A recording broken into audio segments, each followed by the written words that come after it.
Here we go. Alright. Am I in like the film? Yeah, you're. Alright. We're. Yeah.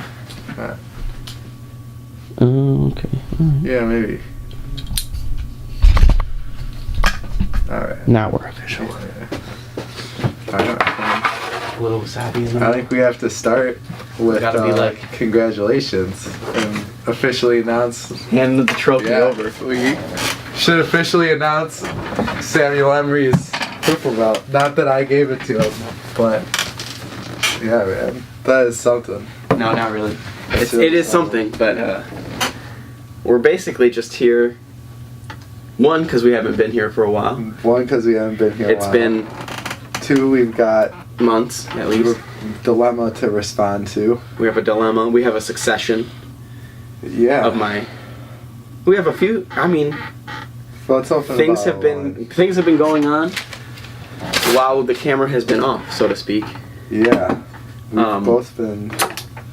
I've finished a novella. Finish some writing. Gotten a offer for a job I probably shouldn't talk about on camera. But a lucrative opportunity. Very interesting. I don't know how to use one of these. We'll figure it out. And now have gotten this opportunity with the proverbial Peterson Fellowship, which has occupied me since New Year's, essentially. So we've been busy. A long endeavor. Yeah. Never goes unnoticed, at least. Yeah. So it goes with jujitsu, so it goes with wine bottles, so it goes with the girl that I've been dating, which everyone on the camera probably, if they've ever watched an episode, has heard me talk about this random chick. I just cut myself. Oh, baby. But yeah. Steven's been doing some hard work. We both have, I guess. Yeah. It's just an interesting time. When we got in the car today after, because it was like, well, I guess we hadn't been taught, like, really for. So we've both been busy with ourselves. To put it in for short, a few months. For a long time, Steven and I basically dealt with each other like daily. We would talk to each other, train with each other, and figure out a plan, basically. And then for the past maybe 4 months or so, we've just been kind of too busy to plan anything anymore. And things kind of just went into action. Yeah, we haven't been seen each other as much. I've had difficulties making it out to Ann Arbor, for one. Yeah. Steven's been crazy, man. Moving, working, getting fired. Then getting fired. I quit. Hey. I quit. I absolutely quit. This time I absolutely quit. But yeah, still. You want to hear something interesting? I was curious if we would talk about this. My mom's biggest concern was step 3 of the Peterson. Can you Band-Aid or something? No. My mom's biggest glass. Yeah. My mom's biggest concern with the Peterson Fellowship situation is for step 3 I have to put my references. The last 3 jobs I held and the last 3 people I worked for. Yeah. And so one of the things you can here I'll show you. So let's start off with what the fellowship Peterson, is. Yeah. So I got home from vacation on a Saturday, went to our good friend Yanko's house to watch the John Jones fight. If other people mark time through the MMA calendar like I do. Right. So watched the John Jones fight. The next day, Sunday evening, I go on Jordan Peterson's website. In all honesty, because I was looking into this announcement he made about a new crowdfunding platform, because he's announced he's leaving Patreon. Patreon's kicking people off, and that's no good. and he announced that he's trying to come up with his own crowdfunding situation. And I heard about that before vacation, and I had actually, when we started these, like, when I started the YouTube channel for my stories and then for Metamodern Symposium, I couldn't agree to the YouTube partner guidelines, which is I couldn't agree to the YouTube community guidelines, which you have to become a part of the YouTube partner program, which is what allows you to monetize your YouTube channel. And it also puts you into the algorithm to make it more likely you'll be searched and so on and so forth. And I chose not to do that and chose not to use Patreon because I read the policies that you had to agree to and they were censorious, was essentially the conclusion I came to. So I was very interested when I heard Peterson talking about this crowdfunding platform he wants to create. So I didn't hear about it over vacation, so I'd go home and go on his website to see if there's anything posted.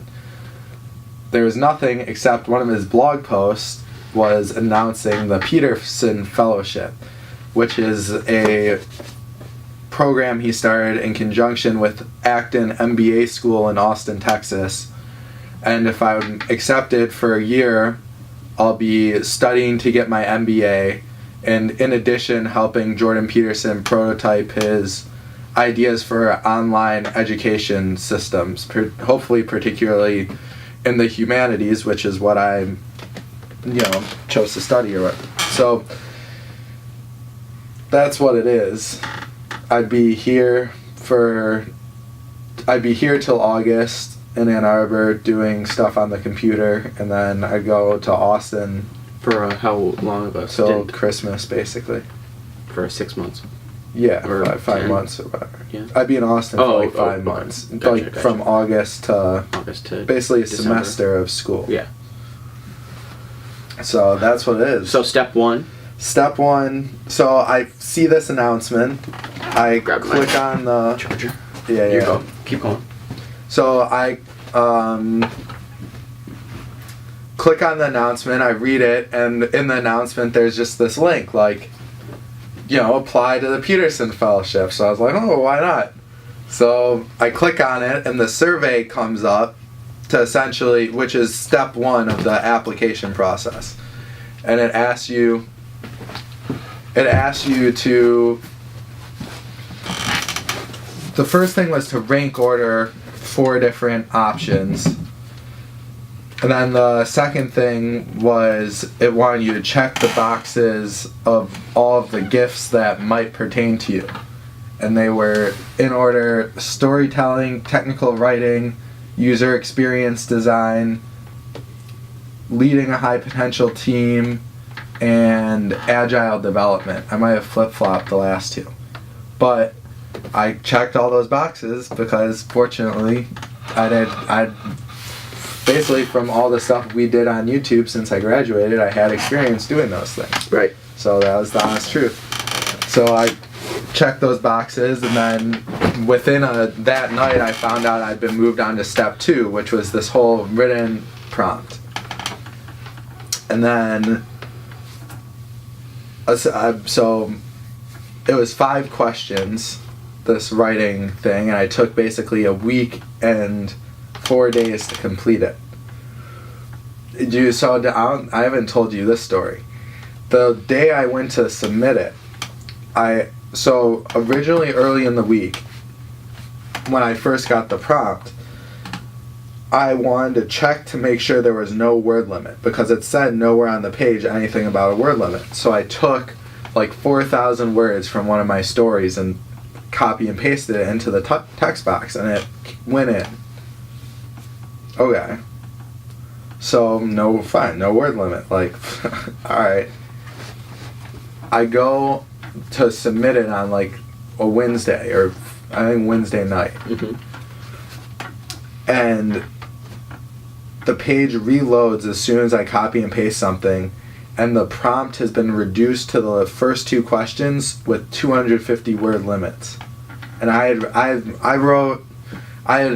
8,400 words to submit at that point, but I had written closer to 20 and contracted them. Mm-hmm. So I had to pick 500 of 8,400 words, and so I did.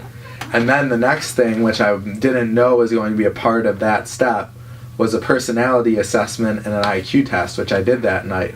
The thing about it was the IQ test was first, and I've taken those types of things before. This was so much harder than any of them I've ever, because usually there's like a progression. Mm-hmm. There was no it seemed like there was, beyond the third question, there was no progression. They were all hard, and it was all just recognize the pattern, like right. recognize which of the, it was basically they gave you 8 pieces to a 9-piece pattern, and you had to pick which was the missing piece from 8 other potential pieces.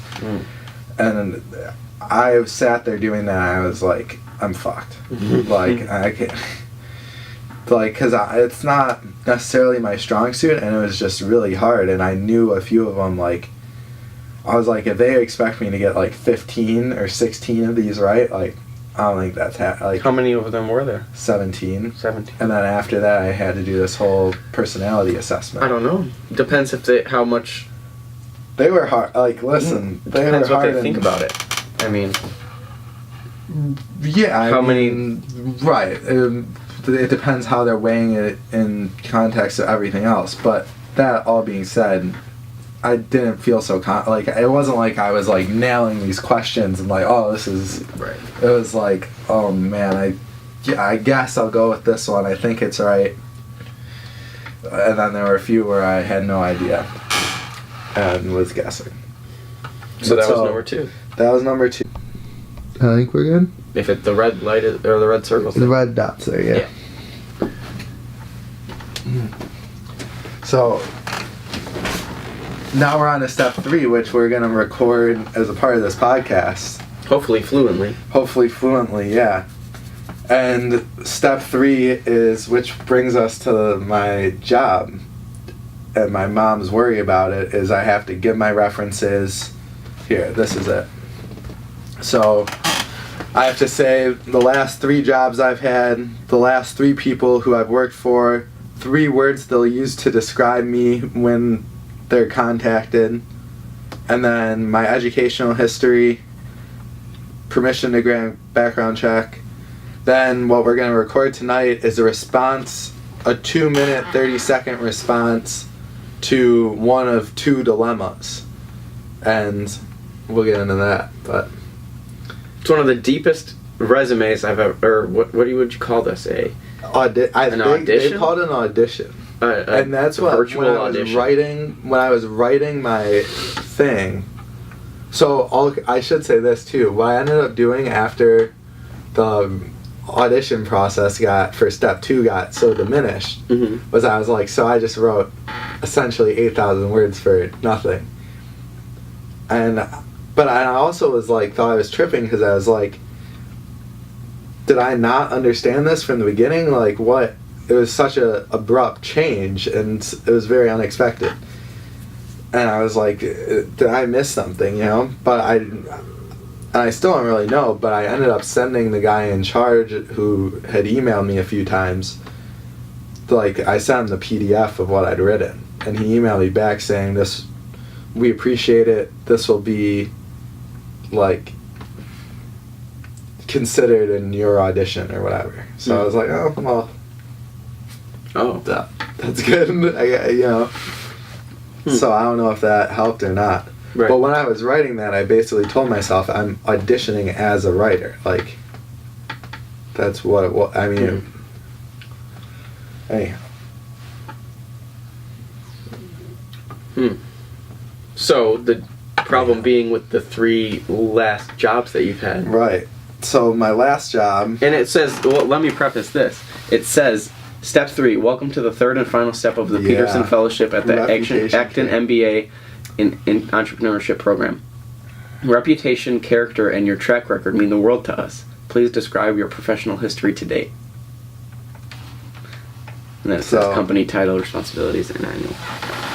I'm going to have to put that my last job was at the Carytown Market as a maintenance man, which is all good and well, and I'll put my responsibilities that I carried out as a part of that. And I'll also put my boss's email, who essentially, the last day I worked,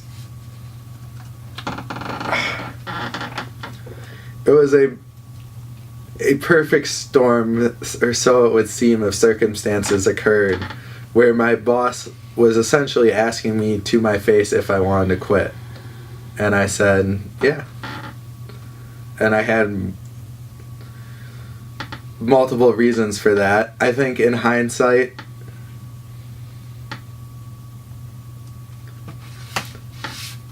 it's one of those things. I think ideally I would have liked to have been more prepared and had more of a plan before I left that job. But in hindsight, it was bad timing to quit, essentially. It was bad timing, but it was bad timing when it occurred, but I was at the point where I needed to quit that job. Mm-hmm. And the opportunity arose, and I took it. And it was problematically on a day where I was supposed to be working like 14 hours upon this guy's request. And it was a busy day at this market. And it was probably less of an inconvenience to my boss, but more of an inconvenience to the other people in my position that I chose to walk off that job that day. And it was pretty surreal.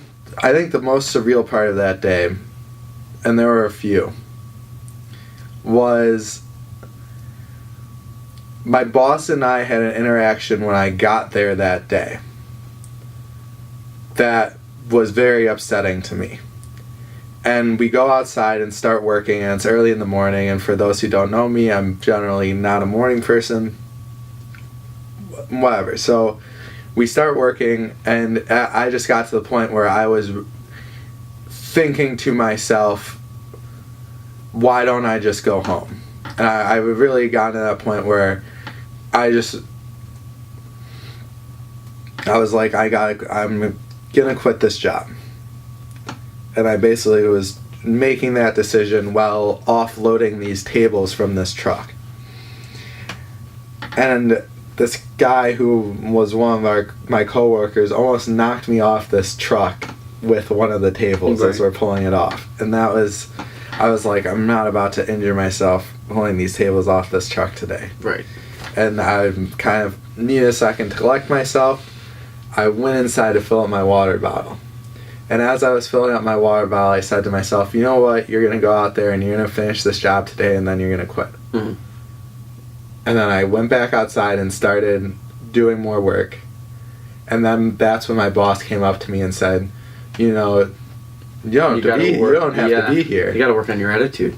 Didn't he tell you that? No, he didn't so much say that. He said, you look like you don't want to be here. Oh, yeah, right. And I looked at him and I said, funny. I appreciate that. And he's like, you don't have to be here. And I was like, listen, man, there's reasons I don't want to be here, and I might not look like I want to be here, but I'm getting paid to do a job, and right now that's okay with me.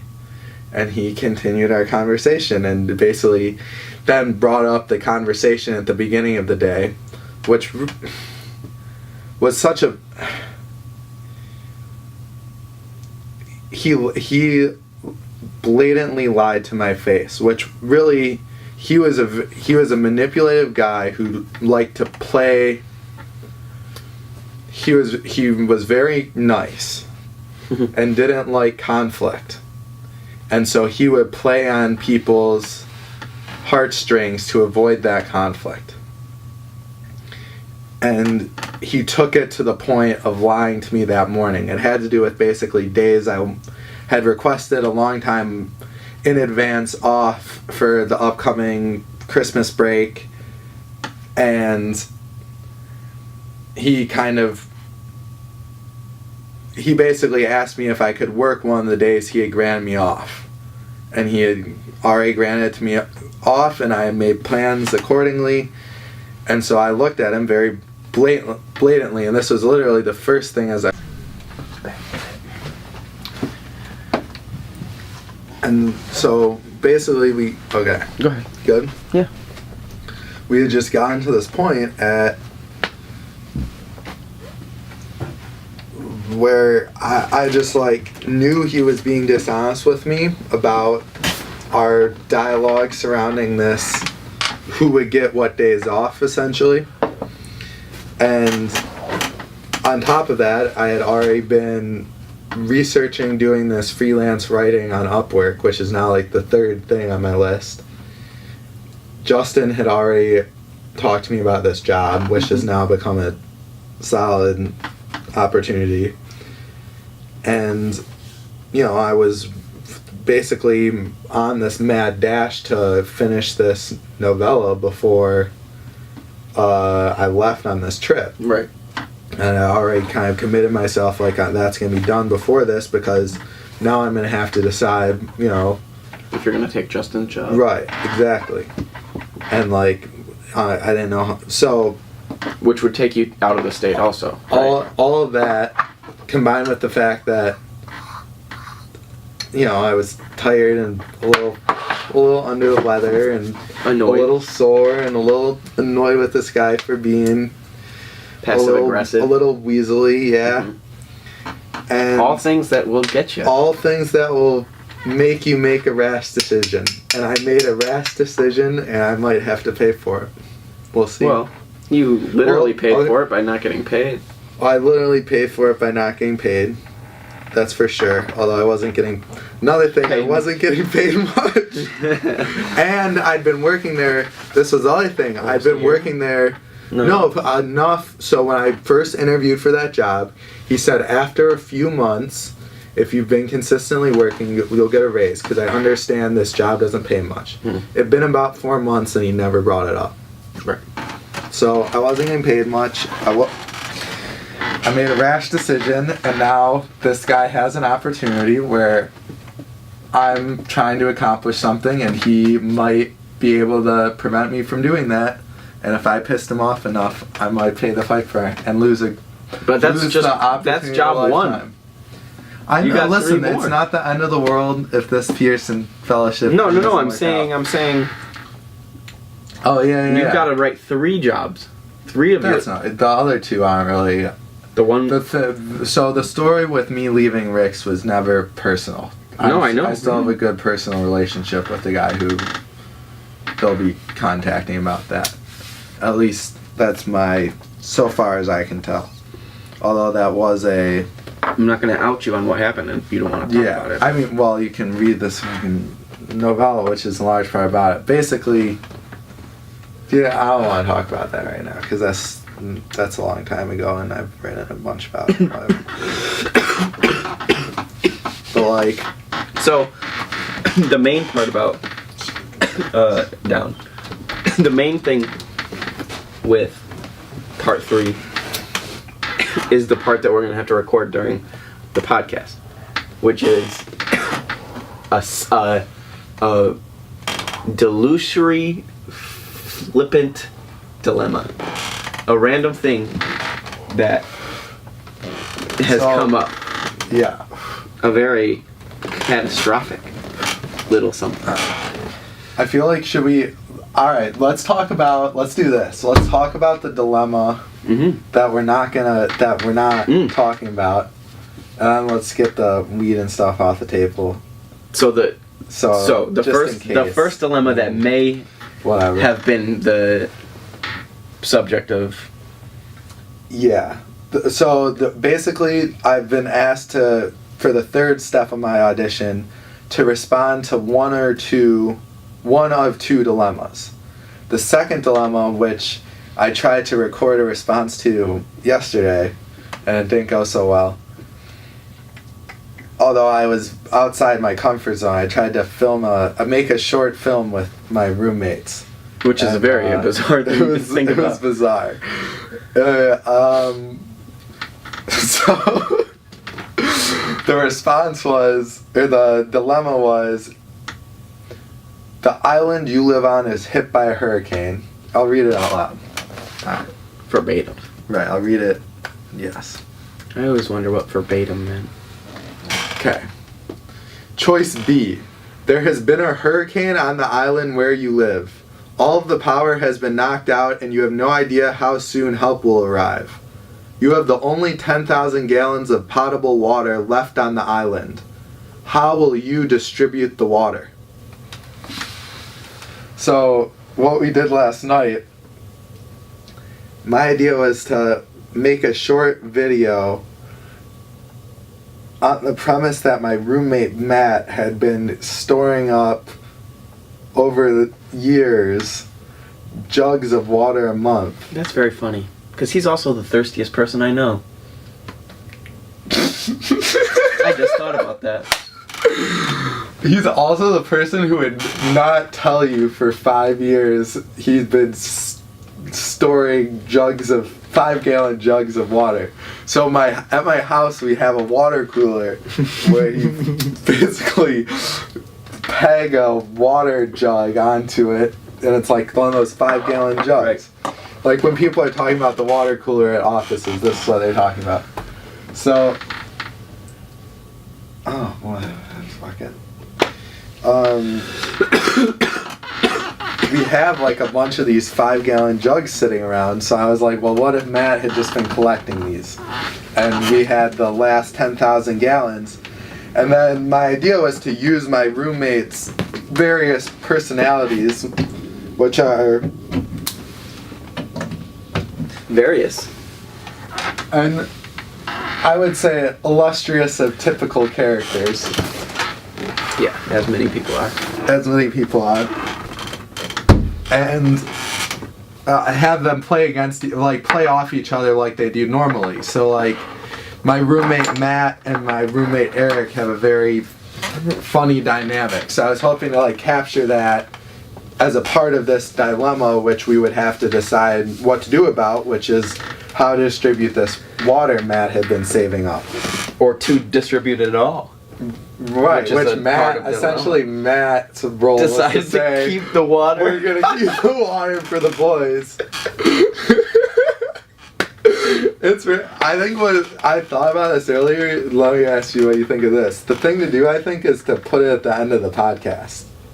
And that people, whoever sees this, if they want, can watch the whole videos, what we recorded last night. Yeah, you definitely should. Literally, like the first 3, which has been like an error Sam and I have made when we start out with the stories and stuff, was we forgot the microphone. And I reminded Eric, who was filming, because flipped the mic on. Like, I should have seen this. The things you learn, man. Like, because part of what I've been learning through applying for this Peterson Fellowship is about like leadership and about being comfortable in directing. Well, right, like comfortable guiding other people towards a goal. Mm-hmm. And so I told him 30 minutes before. Right, you can only do it so many times. But I didn't tell him. You didn't tell him 30 seconds before. Right, I didn't make sure, and I should have made sure because he never used the camera. Mm-hmm. Like he never used the camera. But it was yeah. Well, it was your fault in not telling him. So you could have annoyed him. You could have been like, "Hey, don't forget the mic. Hey, don't forget the mic." But you didn't want to. Yeah, you didn't want to be annoying. Or as Jocko says, the dichotomy of leadership. Ah. I think that's the title of his book, or his second book. Because extreme ownership, I think, is his first one. Nah, whatever. He's fascinating. Yeah. Him and Echo. No, Goggins. He's crazy. They should just have kids. They should somehow formulate their sperm together. Goggins is so extreme though, like the way he broke his I feel like he crossed the line of like unproductively grinding his body down. Mm. Well, he tore his hands off. He tore his hands off. The skin of his hands was gone. Have you seen the videos of him early on doing the rutting? Is gross. Was he like dying? It looks like he got was wounded in both legs. It was trying to run out of just hobbling. Like he got attacked by a. Well, he was so stiff. He's just knees and ankles Everything were was so bound together. Yeah, talking like, because he was talking about when he was like going through buds, he had, which I think is really, really common. They all get stress fractures in their shins because they just walk and run and jog all the time. Yeah, they're just marching. I'm sure just jumping down just and jumping up. Just overuse. Yeah, Ugh. But what I have learned from David Goggins is how to do more pull-ups, which is to use intervals and go like, say like I'm gonna do 3 pull-ups on the minute. Yeah, don't overwhelm. Right, like you don't do so many that you can't do any more sets. That's the only way I've been able to do like 20 pull-ups in a little while. But I just do like it. 2 at a time. I'm just like, I have 1, 2. Yeah. What I found, 2, so 1, 2. The way I've been doing it is alternating 3 pronated, 3 supinated. Oh, new words for me. Pronated, supinated. Yeah, I think that's right. I need this. I need this all the time. Just. That's another thing that the sports performance guy taught me to do is hang. Don't only hang when you're here. Go up to the top of a pull-up and hold it. Like engage your scaps and pull your chest to the bar. Because when I started doing pull-ups, like in front of him, that's how you learn how to do a muscle up. Exactly, and he's had me start doing dips. I didn't start doing those. I didn't roll yesterday, but I did do 12 dips on the rings. It's interesting too because my main. This is rough for the uninitiated, but my main way to pull people into my guard lately has been getting either a 2-on-1 or what Aaron Milan was talking about, like those shallow underhooks and overhooks, or I'll get like an overhook just over there. What do you mean by shallow underhook? I think I might have heard Neil Melanson talk like an underhook and I grip down here. Okay. As opposed to up over your shoulder. Neil Melanson was talking about was like just cupping the top of the shoulder. Like cupping. Well, also don't like weave your arm in. Yeah, he's not saying go like through to here, but just boom. Here. So from you're the tight. Guard. So the way I can. Pro is like forward, so it's to go forward. So pronate is rotating. I feel forward. like I'm on one of those. Soup is like a pottery, a piece of art with their hands can only be in so many directions. Right. Anyway.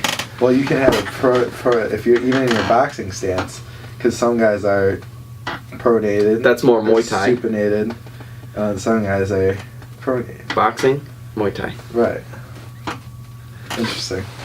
Well, because in boxing you're not clinching, you're not grabbing collar ties. Here you're parrying. I saw an interesting kickboxing, a glory kickboxing thing. It was with a British guy who looked like he was more of a boxer, and a Thai guy, Siddhachai. Mm-hmm. It was an interesting fight. Yeah. Oh, I watch a lot of those. Glory. Boxer versus Muay Thai, and then it's like striking, whatever they got, striking breakdowns or whatever his YouTube channel is.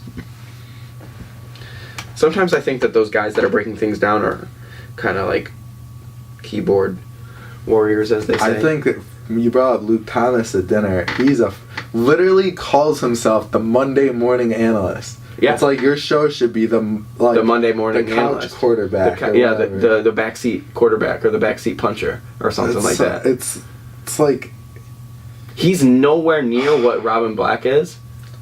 Because Robin Black has like fought. He trains a little. Luke Thomas does jiu-jitsu and he's like a purple belt. That's what he looks like. He looks like a guy who shows up and does a little jiu-jitsu. And then gets popular and people are like, oh, you can have a pool. He's not he's eating aerial. He's eating aerial crumbs, dude, bro. He's a bottom feeder. He's the Monday morning aerial. That's so funny, but it's kind of true. But whatever. I mean, he is into fighting. He's into fighting, and he's figuring it out. Hey, we're figuring it out too, man. And he's making a lot more money doing it. So no shit. Good for him. No shit. But I do get an eerie feeling. One of the things I wrote about for my application was a nice thing about going to the Acton MBA school is I might learn how to make some money. Which. Hey, maybe you'll figure out how we can open a gym or something like that. Yeah. I've been thinking a lot about that. I've written about that a lot. I've had so many ideas. There's so many ideas of what this place could be too. Yeah. what this place could be, what any gym could be. This place could be what any gym could be, and I want it to be my gym. So Right. I don't really want to get necessarily. No offense to anybody else. Invest too much of my money and time into a place that's not mine. Interesting. Yeah. So that's. Yeah. I mean, I spent maybe 2 full months at Adlai's gym, and Right. that was That's enough to true. make me think like, okay, If you're gonna do the work. if I'm doing the it's work, gonna- let me take the fall. Right. Yeah. But his school's doing well. Do you want to know another idea I had for a job before I stumbled on the Peterson Fellowship? Literally the same day. So remember that guy Andrew Weil who was on Joe Rogan? We talked about him a little, but not a whole lot. He was the integrative medicine doctor. Yeah, I didn't listen to it. Yeah. So one of the things that guy does is he has a restaurant chain called True Food Kitchens. And I went on his website just the day I got back from vacation because I've been thinking about it. Because honestly, because my dad's a doctor, and I had watched the podcast with him and Joe Rogan right before I left, I talked to my dad a little about some of the ideas this guy had brought up. So it was fresh in my mind, and I was curious about what was on this guy's restaurant menu. Mm-hmm. He talked a lot about like anti-inflammatory foods and things like this. So I go on there and read the menu, and it's brilliant. I mean, what this guy's put together, it's remarkable. But so I also saw on his website that you could apply for jobs, and there aren't any in Michigan. But I was like, oh, maybe when my lease is up in Ann Arbor, if I'm not doing anything. Because essentially, so the day, literally I went through the process the Sunday morning before I found out. After Open Mat the Sunday, I ended up finding out about Peterson Fellowship, or the Peterson Fellowship. I put my whole life career plan in order before that because I knew I needed to get a job because, as we've mentioned, I hadn't been working since the beginning of December.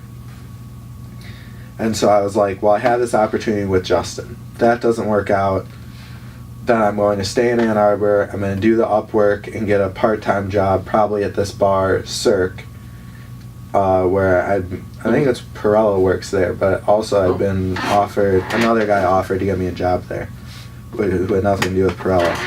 I think the guy who owns it also had trained here, Roger. Yeah, Roger. Yeah. But anyway, so I was like, that's plan A. Plan B is so go teach like English abroad. Another plan is go after my time's up in Ann Arbor, if the thing with Justin doesn't work out, to do this True Food thing. So I had planned that out. Yeah. I was like, alright, that's reasonable. Then I go on Jordan Peterson's website, and here we are 2 weeks later, talking about 10,000 gallons of water and children and fires. We haven't talked about that yet. I know, but... Spoiler alert. Yeah, spoiler alert. So how does it feel a few hours after it happens being purple belt? Feels like my body hurts worse than yesterday. So it is what it is. At least my belt is the color of this wine. Yeah. I think today, cheers. So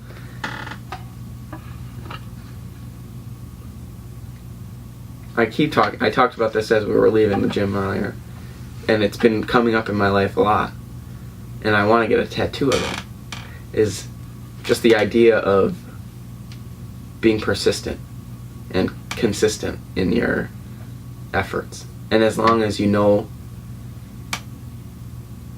like, as long as you and I could discuss an idea and both of us agree on its validity, then you can probably assume if you keep trying to do something along those lines, you'll get something done. Right. And it has come to fruition in my life a lot the past couple weeks. But also, my body is feeling this weird toll to where now that I've gotten this purple belt, this weird little confirmation, yeah, it's like giving me... That seems like a good... I don't wish that I waited till then to heal my body, though. So it is weird that. But I think if your body's, you gotta listen to your body ultimately, because. Yeah, I'm just lucky that everything turned this way so that I could. Yeah, man. Have a person like Colleen in my life that is also willing to like entice me to be more healthy and do these things. Right. And then also the validity at the gym. I think that was one of the things that might have been the first thing you articulated to me about her, where I was like, all right. What the day you said to me, you're like, listen, when I talk to her and she tells me good, like, I tell her how training went and she says good job, or I tell her about this or that, or I would say I didn't train and she says, oh, I like you more when you go and get your shit done. It's like, oh, that's an interesting thing. Yeah, that's an interesting. No one's ever said that before. No, I could use that, I'm sure. Well, that's one thing that I thought about when I met her, is that you always said that about Nick. You always said, I think that Nick just needs a girl in his life that's motivating, or that's there when he gets home. And I was like, As needy as that sounds, sometimes that's all you really want. It's just to be like, laying down. Yeah. So, hopefully my body can find its way back. But I think that might come from a little can I tell you, effort. This is an interesting Jungian thing I discovered before break. I looked up, for whatever reason, became curious about Jung's writing on yoga. Just as a part of a few conversations I had, I wanted to know more about what he had said about it. Because I knew he had talked about it, but I wasn't really sure what he had said. So I found a few quotes, and the general gist of them was that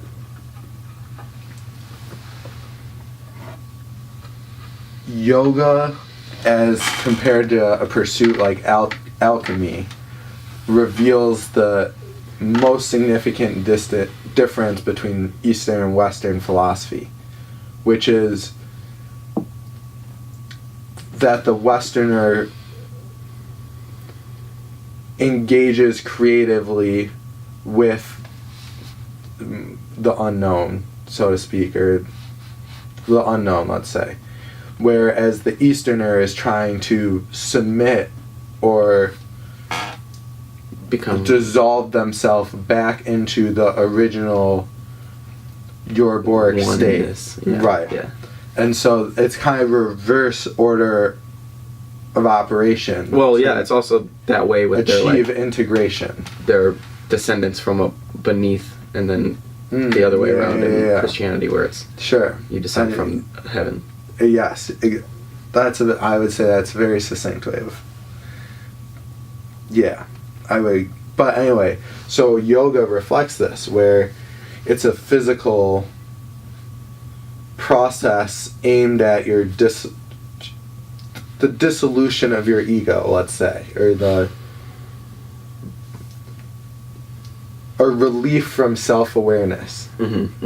Whereas the alchemist is trying to attain to an awareness of self in light of everything else around the self, something like that. And so I was thinking a lot about that a lot over break, because one of the things Jung had basically said was yoga is to the east what alchemy is to the west.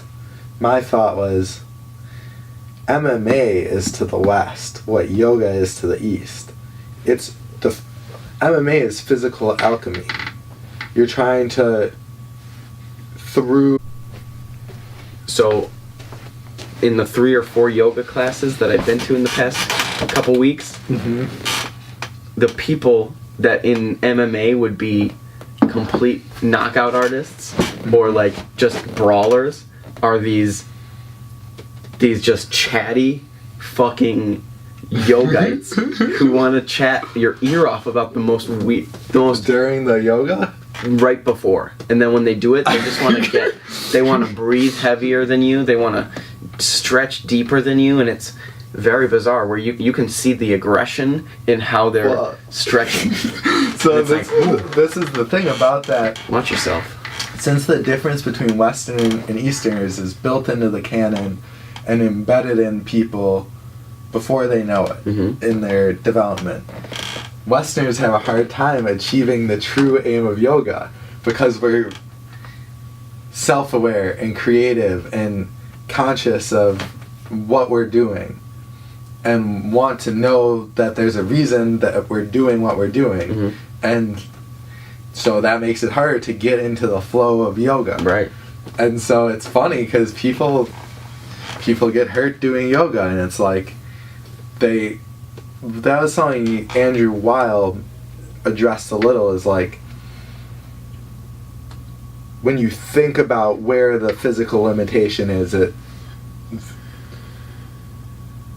makes you more aware of the pain there, something like that. It makes you you might become more aware of the pain that's located somewhere in your body, but those are messages between the area that's physically limited and your conscious centers. And so for Westerners who are really aware of like, oh, my knee, it's bothering me, it's tight, it's like it's harder to get into those stretches. I'm incredibly guilty of this phenomenon. Me too. It's made me reorder how I think about a lot of the exercising I'm doing and a lot of the movement training. But yeah, that was something interesting. I can't remember why we got on that topic, but my body hurts. Yeah. And I am guilty probably of overthinking my pain. But it's not like. Yeah, it's normal. I mean, because obviously it's Anderson the thinking Silva about says. that stuff that led to Western medicine. It's normal. But I think part of what made me think about it too is talking about that guy Andrew Weil, because he was talking about integrating. I mean, that's what his title is. Oh, you brought up Jungian. Yeah. That's what you're. Right. Yeah. No, I was saying, how did that come up? And then we were talking about. You were right, because you were saying. You said, "What's it like having a purple belt?" I said, "I'm hurt." Stiff. It's like, yeah. I need a fucking back massage. That's what I need. Yeah. And it probably would have done me good to have 5 the past couple months, but. Yeah. Money and things like that. I will say this: I'm ostensibly poor right now. Hey, welcome to the club. Yeah. But. Good. It gets you working. That's all right. Gets me motivated. Yes. I just bought a plane ticket to Colorado that I couldn't afford, so. Yeah. We do things that make us motivated. One of the things. Colorado? I'm going to Denver for a day and a half. When? 27th. Okay. Just for a couple days. Why don't you decide to stay longer if you bought the plane ticket? You don't want to it was like it was a round trip. Things. It was a round trip. Yeah. It was $100. It wasn't a lot of money, but Okay. it is what it is. Yeah. Just for a fun thing to do. That's good. Where are you gonna get tattooed? Do you know? A mushroom. Nice. Where? All right. That's good. Yeah, that's good. That's good. I like that. You see, like the Willy Wonka mushroom. It'll just psilocybin ones. It'll just be a little cute little mushroom. Yeah. That's all it'll be. But what I was gonna say is part of the oh shit, I don't actually remember what I was gonna say, but I wanted to bring up the personality test. That was on my. Okay. That was part of it. Let's do that. But let's just do that. So. It had to do with. I'll remember in a second. I'm very interested to see this, which Sam's going to show me the personality assessment he took. And I'm interested to see this, especially in relation to. It's very accurate. It's completely accurate. Well, it'll give me an idea of what it was that I took, because I had to take this personality assessment for this application, but it wasn't. I didn't get results like this. I just had to answer these questions, essentially. So, We'll see.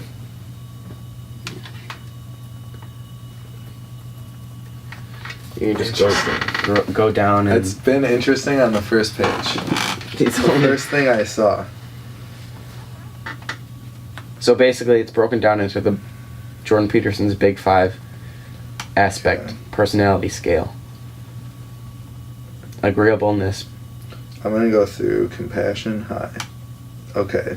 Politeness. Did you see the politeness? That's what I actually wanted you to see. That's my most interested part. Interesting. 7th percentile in politeness. Conscientiousness, moderately high. Industriousness, typical or average. That seems alright. Yeah, I'm not very industrious in my opinion. Yeah, but I think you're that's not my natural inclination either, but try we must. Directly. Yeah, that's why I think I'm average. I think that was the most average one I was exceptionally introverted. Exceptionally extroverted as well. Alright. Wait, okay. So... My extroversion is high. Where does my it say enthusiasm is high. Go down more. So agreeableness is combined of... Politeness and compassion. Conscientiousness... Industriousness. What are those? Industriousness is part of... So agreeableness, and then the next two are its compromisations. Right. And then... whatever the next one is. Conscientiousness is derived of those two next ones. So it'll tell you, like, at the end, it'll say... Okay, I see. That's comprised of industriousness and orderliness. Orderliness, yeah. And I'm very orderly, and I'm averagely orderly, and I'm averagely conscientious. Moderately high, and high, and exceptionally high. Or no, moderately high, typical or average, high, exceptionally high in extroversion, which makes, I can see that. Enthusiasm, very high, yeah. Assertiveness, very high, yeah. Right. Alright, so then the next one is neuroticism, typical or average. Yeah. Which, in my opinion, is a relief. I was like, God, thank God.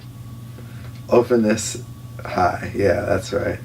To experience, so that's the main, and then openness and intellect. High. Intellect is experience, and then openness, high as well. Okay.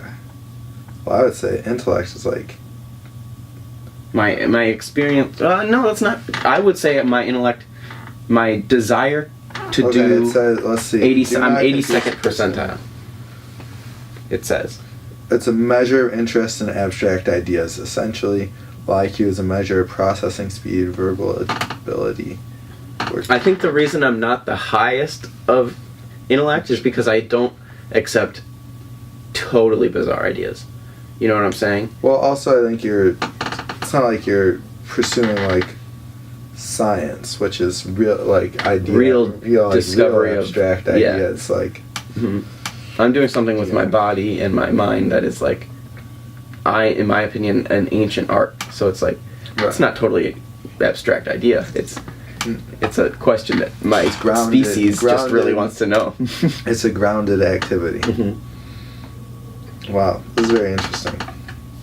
I think everyone should do it. I think it's sweet. I think I'm definitely less afraid of taking it now that I've taken this. So what does it compare to what you had to do? Well, the better way to answer that question would be to ask you what you had to do for this test. If it gave me 100 on a scale of 1 to 5, how much would you agree to this? And then it was like... Okay. So the one I took was, it gave you like groups of 5 or 6, and you had to say, like, you had to pick 3 that applied to you. Or you had to, for the first ones, you had to rank 5. So I gave you 5, and you had to rank each one 1 through 5. Which couldn't duplicate. Which would be more likely. Which was most like you. It was really, because you had to prioritize stuff for that, and you also had to pick. Sometimes it was choosing which blessing was more of a blessing, and sometimes it was choosing the lesser of 2 evils. and you were like, well, I'm either a dick in this way or an asshole in this way, and like, So be it. like, Asshole. right, like it's right. It was interesting too, because like some of them like cued a part of cued something I do and was like, oh well, I do this, so I'm fit this trait. And some of them I had to think more about and had to be like, well, is this me or not? And I was kind of using more, I guess, it was just a step removed of analysis where some of them were like, well, I do this, so I must fit this character trait. Like, one of them that was interesting like that was it asked me, one that kept being recycled was, are you easily intimidated, essentially? It's like, is there a lot that frightens you? Mm-hmm. It's like, yeah. Part of the one of the questions that I had to answer was, do you worry a lot? Yeah, it's like similar ones to that. Yeah, basically, you could say that. Yeah. So sometimes I think about how it would look to see me taking the test as if I was somebody that wrote the test, and when it says I'm 7% percentile polite, I think that's probably true on the way I acted when I read the questions. I was probably being impolite. I was like, this is stupid. Like, obviously I worry a lot. Obviously, like, but then I just think, like, so it's also funny that they don't allow you to take the test again because you'd become biased or you'd become trained. Right. Well, you would know how to produce the results you wanted. Mm-hmm. Yeah, in a weird way to make you more ideal. Right. Well, that was an interesting part of this test. Which is ideal? How do you know what's ideal in this big of a scale? I move the weed and the alcohol. Yeah.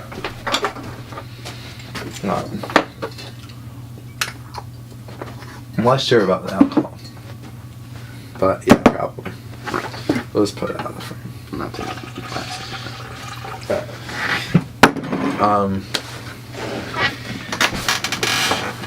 But yeah, it was just like you had to make these decisions of,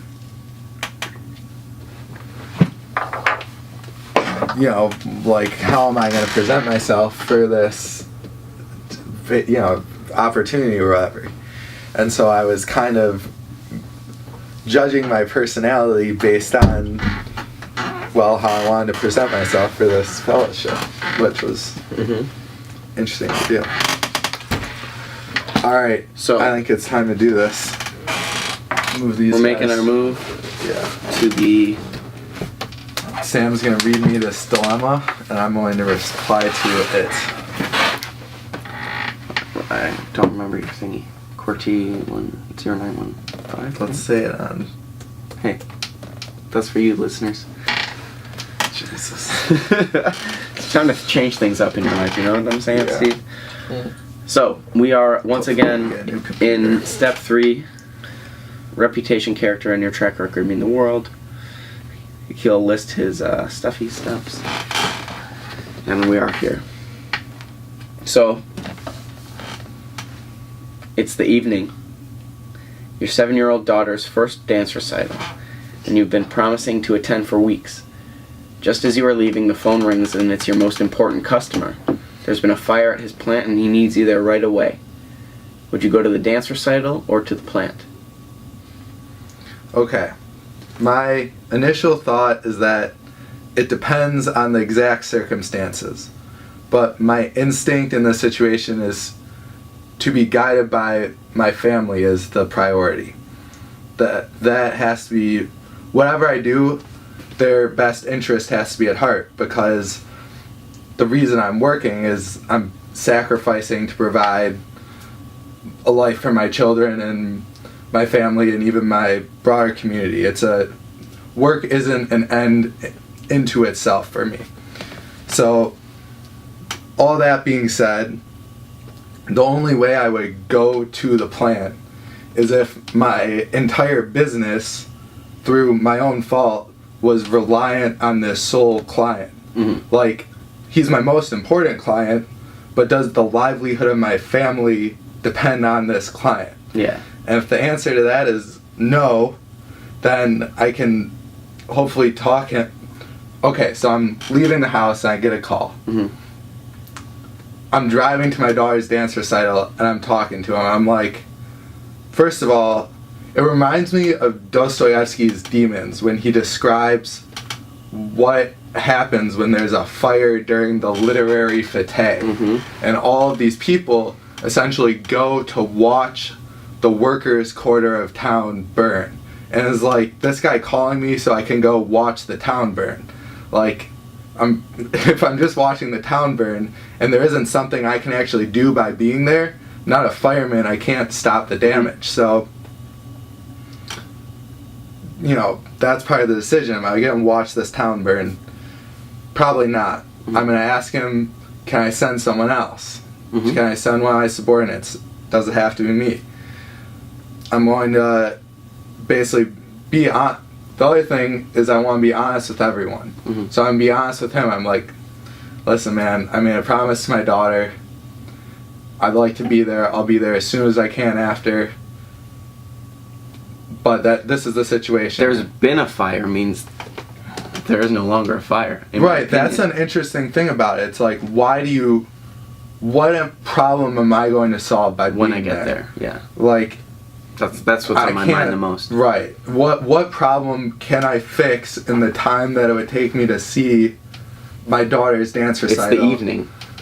It says. It's right. Know? It's the what's going to be rebuilt before sunrise that the damage is done. Right.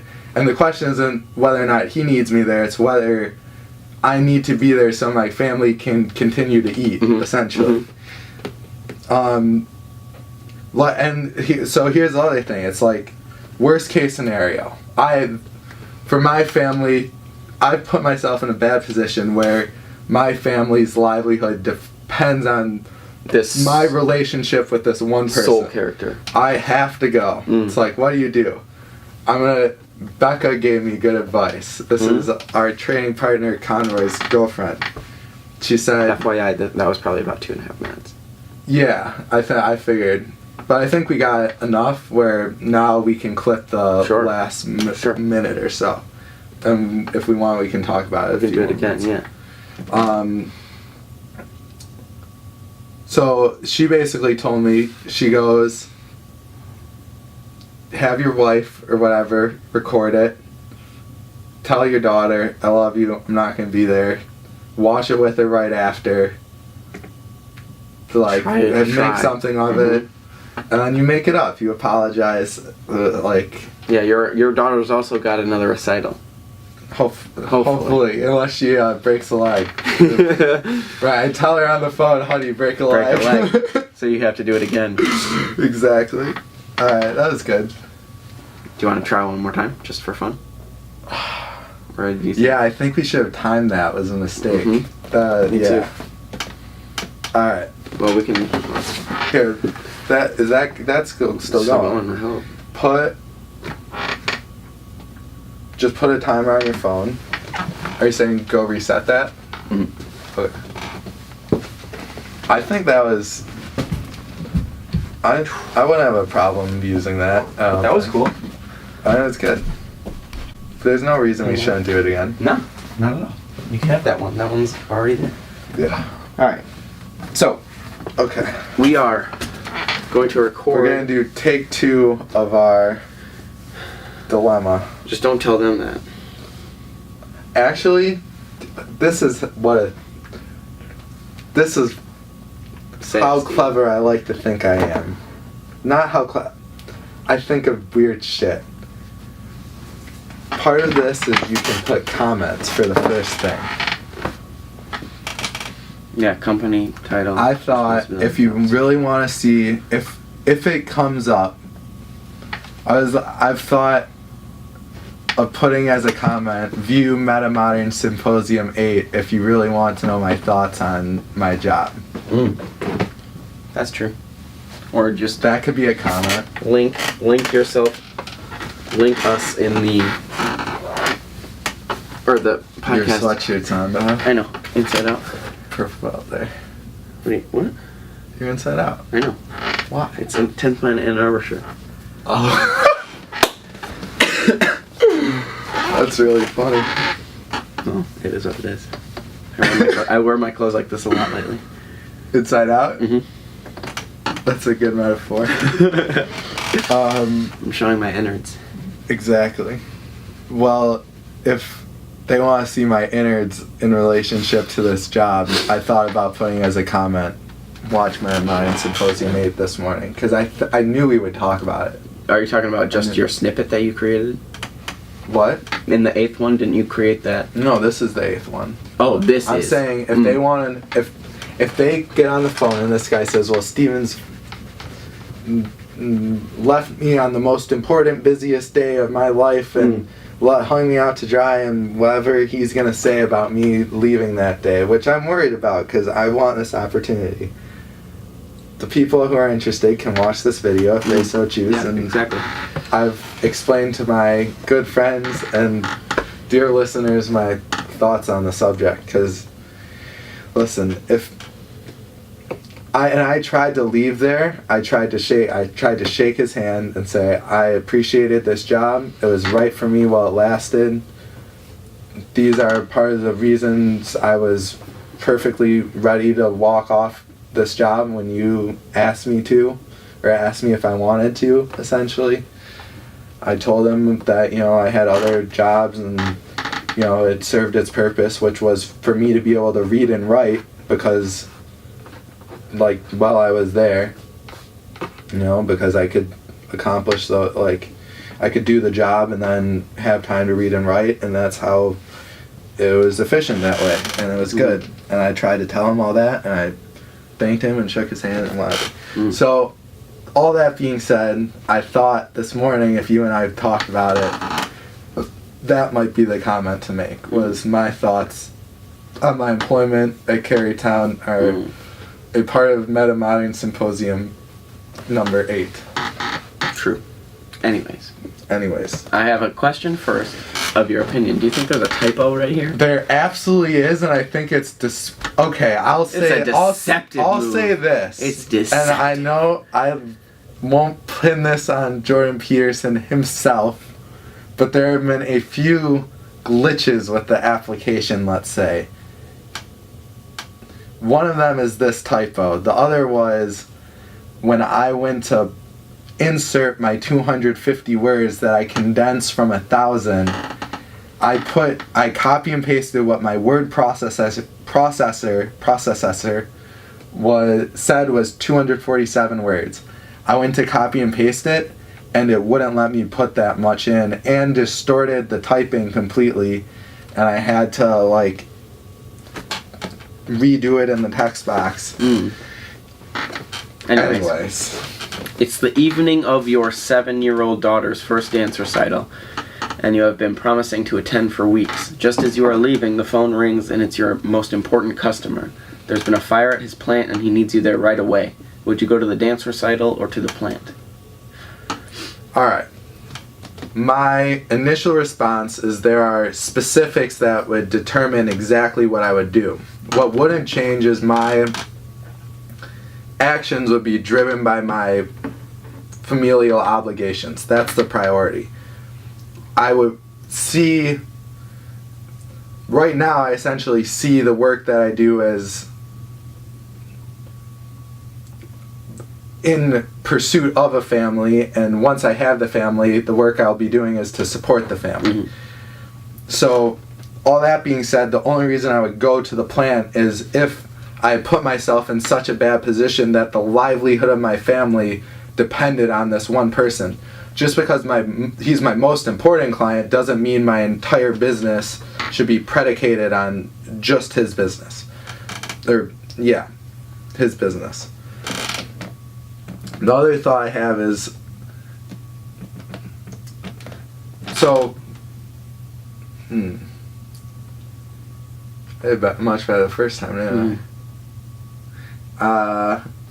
I think what I would be doing essentially as I'm walking out and taking this guy's call is trying to assess the situation, understand if I need to be there for the livelihood of my family, because that's the only way I'm going to go back on this promise I have to my daughter.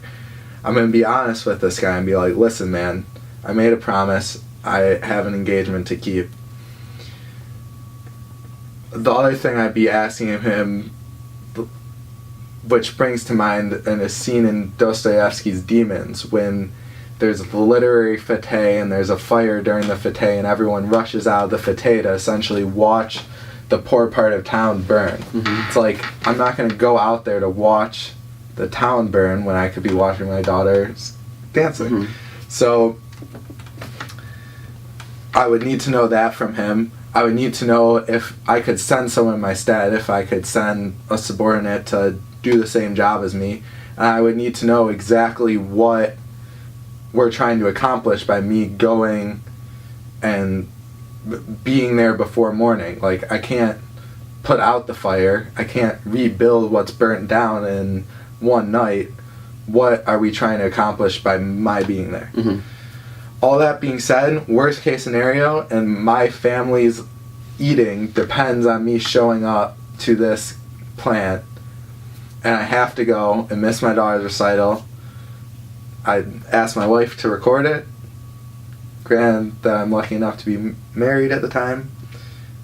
And I'd watch it with my daughter, and I'd tell her I'm sorry I missed it, and try to make it up for her, buy her ice cream, so on and so forth. Hopefully your most important customer would buy her ice cream. Hopefully he would pay for ice cream for my time. The first one was better. First one was better, but...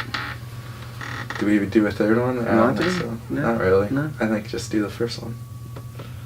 Cut it up so there's not... I think I'll see how long it was, but I think cut up. My thought is I was going on a good... I want to include our dialogue, at least, which seemed to take about a minute at the end. And so the first one was better. The first one was better. But it was probably 4 minutes, you know? Yeah, but so then there's fat, and you cut it off. Slice it with a knife. Alright. Unless we have any... Can I show you a few Aztec Codexes? Let's do before this. you leave? Yeah. I finally have a girlfriend to worry about, which feels kind of nice. Yeah. Lucky you, man. I know. Lucky you. Look at this. What a buck. This is crazy, bro. Oh! Let's start with that. Alright. Quetzalcoatl's heart transformed into the morning star. I mean, you would have to be so tripped. It looks like DNA. It looks like... These Aztecs were tripping on whatever made them envision... Like, if you've ever seen the 3D models of how DNA and RNA replicate, the Aztecs were drawing shit that looks like that. There's no other way to describe what's going on. They look like mitochondria or whatever. It looks like the inside of a human being. It's so gnarly. This looks like duplication of a being. He's like creating a skull, and then like the way. All right. What are these things? This is amazing. Look at like this part right here.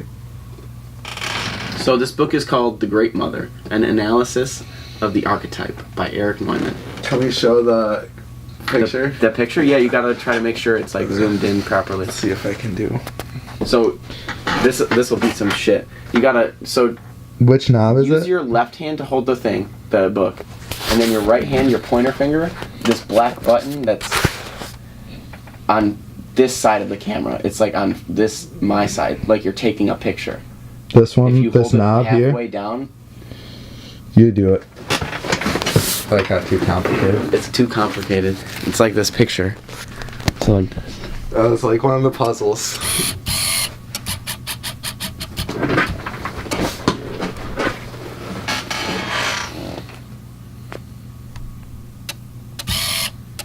This is an unfortunate moment for the listeners. Yeah. but for the viewers, it will be a real treat. Nice. Alright. I think we should go leave it in that focus and allow me to do 2 more. Okay. So we'll just be reading and talking in the blur. Yeah. I want to show Sam more of these Aztec Codexes. Alright. This is one of them, for sure. Here, you hold it in front and I'll zoom in. Alright. That good? Hold it directly in front of this. Down, down, down. Drop it just a little bit lower. Okay. This is called The Negative Elementary Character, the Matriarchal World of America. That's the chapter title. Oh, sorry. Which is relevant. So United with Tech Culti. Go. So these are images. I should speak softer, so I'm so close to the microphone. From Eric Neumann's book, The Great Mother. Eric Neumann is Jungian. He's considered the most creative student of Carl Jung. And this chapter is about the terrible mother as she manifested herself in the matriarchal world of America. And so there's a bunch of these Aztecs Codex drawings. Ouch. Alright. This is the best one. This is ridiculous is what this is. Okay. Read the title, Sam. Hold it still. The Underworld Vessel of Death and Transformation. Bring it down. Beautiful. What a fucking world. Oh, this is crazy. What an amazing thing. This was why. So I haven't gotten to read this book really since vacation, because all I did was write the Peterson Fellowship thing. I've just read tiny little bits from the Arabian Nights before I fall asleep, kind of thing. Because this takes longer. But I got I basically read this whole chapter on the Great Mother in like 3 or 4 days on this cruise. And, I mean, that's just about something else. Yeah, that's... Like, it looks like a face brain with 2 little hemisphere face brains. And a bunch of DNA bots clipping each other up and recreating themselves. Yeah. That's my poetry for the hour. That was a good poem. I really liked that one. So... I think that does it, yeah? Well, no, we're gonna have another glass. Let's have a little glass. Yeah, we're gonna have a little more wine and talk a little bit more, and then that's great. We'll get to our respective babies. Yeah, respective nurturing. Our respective nurturing projects. So, once again, to conclude what the beginning of this podcast started was reminiscing on the past maybe 3 years of friendship. We should go back to... You want to do what? Look at a clip of our first podcast? No. It's only 8 in. I'll read something. So I wrote the first question for the second step was, what appeals to you most about the Peterson Fellowship? And my response to that in a sentence... pink marker. Pink pen. And pink pen. Respectable, man. Hey, don't knock it till you try it. I had to with oh wow, you wrote in a lot. So what happened is I didn't know how to answer that question, because it's like it's only what I've been preparing myself for the it seems as though I've been preparing myself for this. This pink pen is all that answer? I'll show you from where it's from. From the beginning of the pink. Page 1 is the beginning of it. No. Oh, okay. Of the pink. The other thing that's in here is the first draft of the novella that I finished.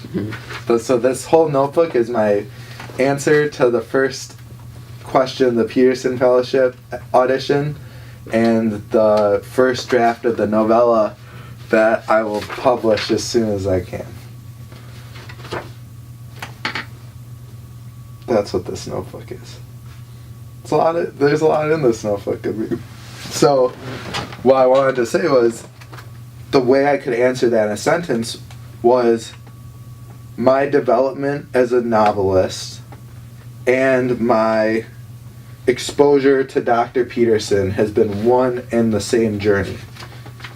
The only way I can express how much this opportunity means to me is by saying that this seems like the logical and the natural and the phenomenal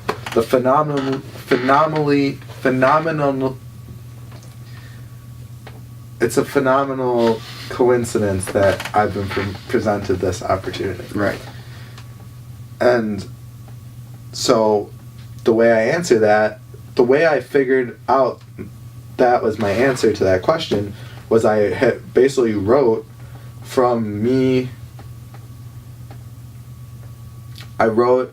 being born and just around stories and books to me being in Florence and deciding I wanted to give writing a shot, to starting jiu-jitsu and continuing to write and going through school, and then to being exposed to Dr. Peterson and his lecturing. Mm-hmm. And then how my writing evolved after that and as a result of that. And so part of that was I wrote some of the conversations that we had that summer that I still remember when so in the spring I found out about Peterson. I took a 100-gram marijuana edible, watched Pinocchio. Mm-hmm. Understood. Got that. Mm-hmm. Went on that trip. Started watching Maps of Meaning. We started talking a lot. I tried to read Maps of Meaning. That was crazy. As Jordan Peterson says, it's a hard book. Here, this is what I wanted. So I put this in my... Not in the 250 words, but this was... Some version of this was included in my actual prompt. Mm-hmm.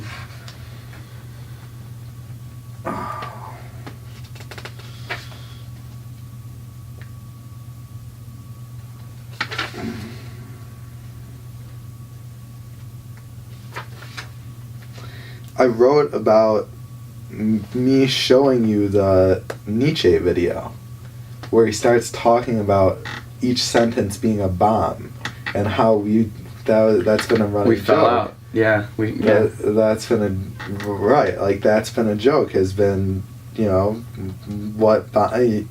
many bombs we can just absorb and hope that we can keep walking. Yeah. Right. Yeah. And so I wrote a bunch of those conversations. I wrote that memory of watching that video of when I kind of was realizing how, going through this process of realizing what stories are, which are from this psychological perspective, which is a revelation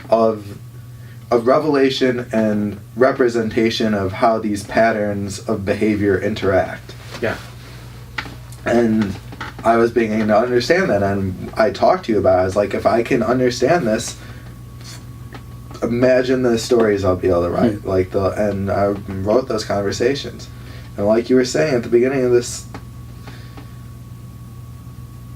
we've bounced around, but we've stayed enough on the path where you've made this an achievement very few people make at the beginning of their jiu-jitsu journey.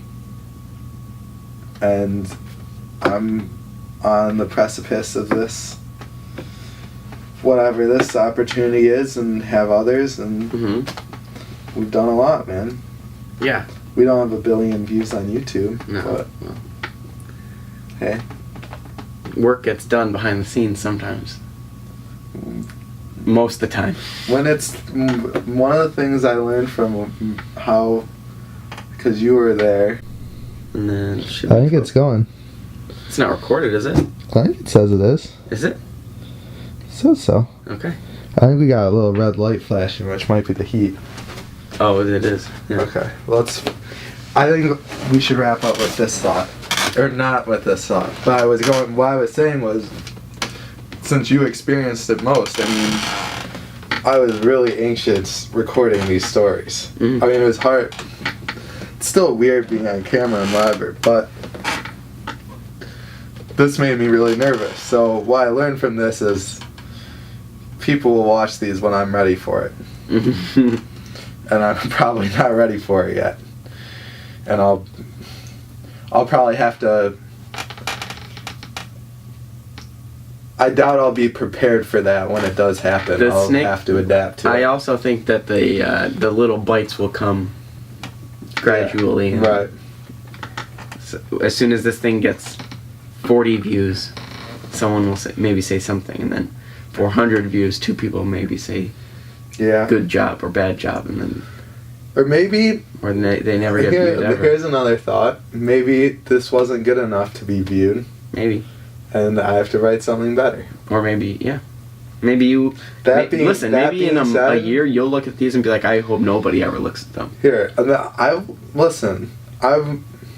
Because that's how I feel about my first jiu-jitsu tournaments. You know what I'm saying? Yeah. It's like, no one needs to look at that. I don't feel like that because this is who I was. Like, this is who I was at this point in my life, and I'll always be able to look back on that. That all being said, and my whether or not they're up to whatever literary standard they need to be to win over some audience in a market that doesn't exist yet, I still stand by what I wrote, and I feel that it was what I had to write, and I wrote what I wanted to say. So be it. And so it goes. And it goes. All right. Bye. Keep working, bro. You too. Heal. Take care of yourself. Yeah, work in the opposite sense is what I gotta think. It's like, maybe I pushed this little boulder up the hill too hard for a second. Yeah. I gotta let it... I don't know. Yeah. Something I gotta work on. We'll talk about it in the next podcast. Hopefully it's not 6 months between the next one. I have a feeling we have more work to do in this room. I'll say this now. I'll say this too. My sincere hope is we get to continue what we've been doing as a part of Mr. Peterson, Dr. Mr. Peterson's. Yeah, hopefully the interaction we have has an impression on them. Maybe. I'd like to think I think so. I think... I'm certain that no one else will do it exactly like we did. I'll say this too. Well, they couldn't. How could... no one else has that fish. No one has that fish. I caught that fish. I think that's how we should end it. I think so. But I want to say too, I think there's plenty of ways to incorporate what we've been doing in these prototype Listen, if he wants online platforms. If he wants someone to interact with his new university, I'd be glad to. Hear a cool synchronicity? We should end with this. Maybe. Allow us. Our friends Plato and Plutarch. The beginning of the podcast. The beginning of the podcast was the Metamodern Symposium. The philosophy of this Acton MBA program is to teach in accordance with the Socratic method of asking questions. So that's the goal of the podcast. Maybe you know, the other thing I wrote about was you waving to Jordan Peterson at the Fox Theater through the window, and being turned around, and then proceeding to ask my 160 character question that was not picked. Oh yeah, because that was to demonstrate my efforts in the Socratic style of learning, or my potential in that method. And so I shared with I shared the question I asked, which was, I actually used that question. Remind me what your question was. How, if it's cheating for an author or creator or producer of a movie to interject archetypal material into their narrative, knowingly so, then how can an author incorporate an understanding of archetypes into their work without cheating? And he couldn't. Well, no, he for just, whatever reason it wasn't selected. It wasn't selected. But I think maybe because it was too much of a question to answer. Maybe. I mean, maybe if you want, maybe I'll get to find out in person. But also maybe somebody doesn't want to answer that in a quick fashion. Yeah. You know? Also, I think it was just from upvoting from other people. Yeah, but the funny thing about that was also it was kind of askew because the whole time we only saw these 10 questions that were asked. Right. So it's like, what was I voting on? I think it might have been like first come, first serve. Maybe, yeah. Who knows? Like this audition process, which is why we should get out of here, and I should upload this video. Yeah. And you gotta work. Get where you gotta go. Yeah, we gotta go. That's it.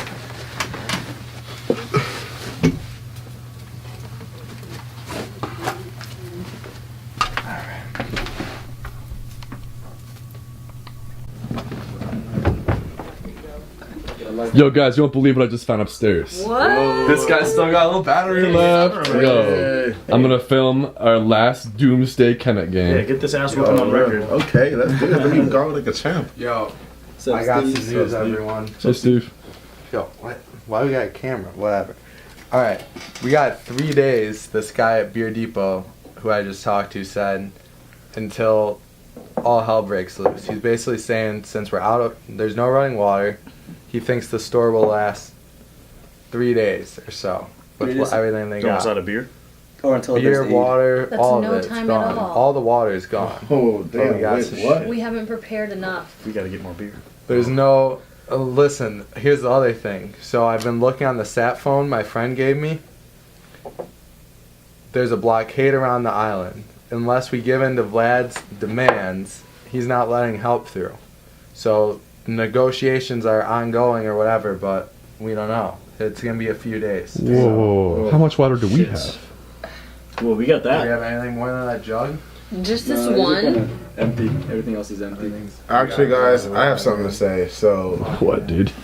every month for the past couple years, I've been collecting about 40 jugs of water every single month for about, let's say, about the past 5 years now. That's so much. Matt, stop That's so fucking crazy. around. I'm not Why dead wouldn't you serious. tell us? That's All in here. Why Because would I you thought tell us? you guys think I was crazy, like, Are you oh, why is he kidding? collecting No. water? No, I'm Are being you Fucking serious. crazy. Dead Now serious. look, we could Wait, have shared it with so the whole we- island by now. Share it. Hold on, it's Well, Matt's yeah, I water. agree. How much Hold on. water? No, our community About is so 10,000 small. gallons? We stick together. Yeah, but we don't know how much they 10,000 eat. gallons? Yes. Whoa, hold on, guys. Yeah, we can't share this water. No. We can't let anybody know this water. No one.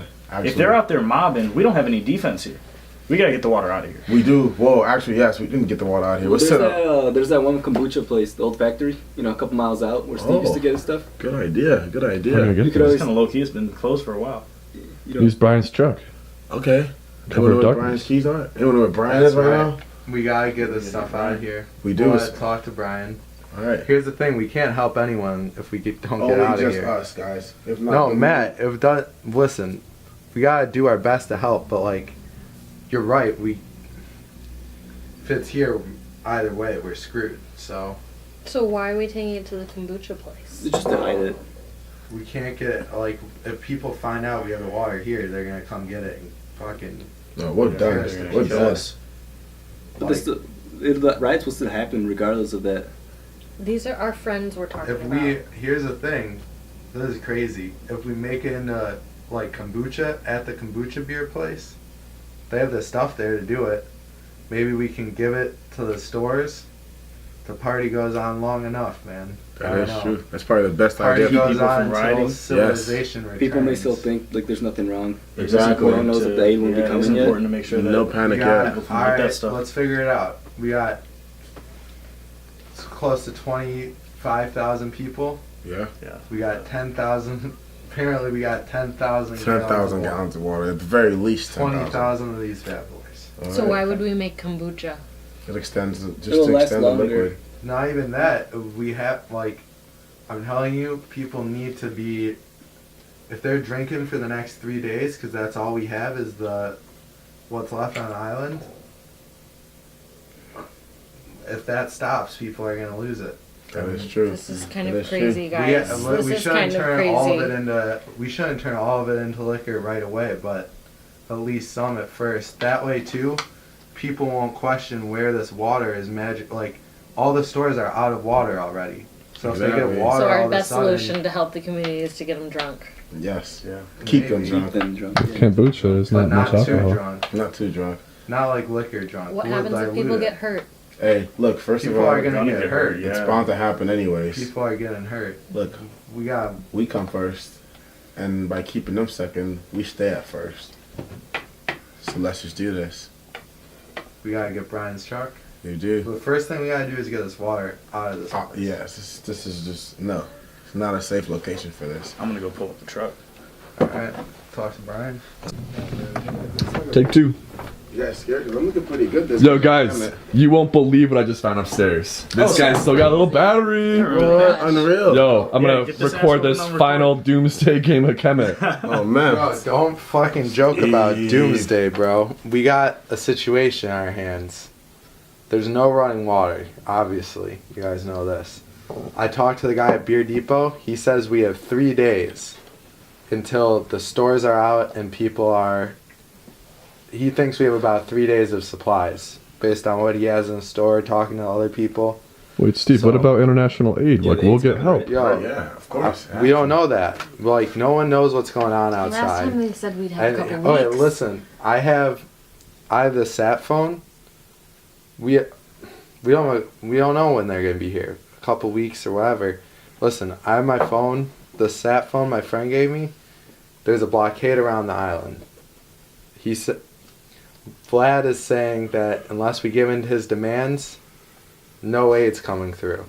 So negotiations will take I don't know how long, but if we don't get aid in the next 3 days, there's no water and we don't know. That's Hold up, how much water do we have? Yeah, we got this gallon. Yeah, just that. Everything else is empty, but Everything else we is got empty. this one tank at least. How do we not have any more water, guys? Okay, actually, guys. Okay, so for the past couple of years, every single month I've been collecting about 40-something bottles of water. Matt, Actually, not even stop bottles; being- those Quit jugs. fucking around. Are you I'm not kidding? even kidding. Whoa, So, Why Walker in didn't this you tell closet us? that goes Matt, are deep you down kidding? underground and in our basement. Are you So serious? I've been doing this for the past 5 years now. So I have at least 1,000 Why bottles. wouldn't you tell us? Because you guys would thought I was crazy. Like, why is he collecting water? There's water's everywhere. But look now.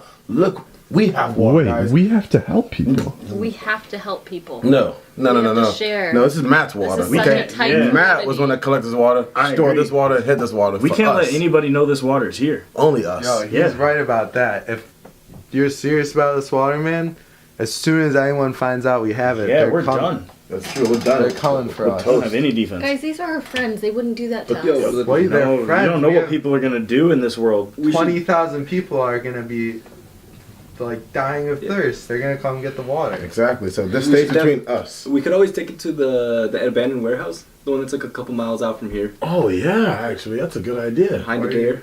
What warehouse? It's the old kombucha one. You mean it's Oh, not Unity? old. It's dude. It's I don't know. What you're, that's not a bad idea. That place looks like it's. No one's been It there. in a looks while. like an abandoned Yeah, I feel like warehouse. That's a pretty low key spot. How are we going to get it there? We got have a Brian's we truck, got yeah. Brian's truck. So as soon Out of as the we cover get of Brian- darkness. The Someone gets. question is, how do we get it to people if we're gonna do anything? We're just gonna have to just make this We're gonna have to. into light kombucha. We'll use Yeah. the What do you beer mean? depot spots, liquor stores. Yeah, and then we'll just simply drop it off there. We can and that way, discreetly distribute the kombucha That's to the actually liquor the best stores way. around town. Wait, you're saying Yeah. we should make kombucha? It would probably help And we're gonna keep get the the rioting whole- down. People will probably still think. Then everything's people won't know. normal, Yeah, nothing's Here's the crazy. thing, okay. it makes sense because the water's already gone, so people are gonna know. We basically have to make it seem like the liquor stores are still in stock, but they're gonna run out. So if we have 3 days to make some wine, I guess. all right, let's get the brewing. Someone gets Brian's car and Brian's keys and Brian. Let's go get the truck, man. All right, let's roll out.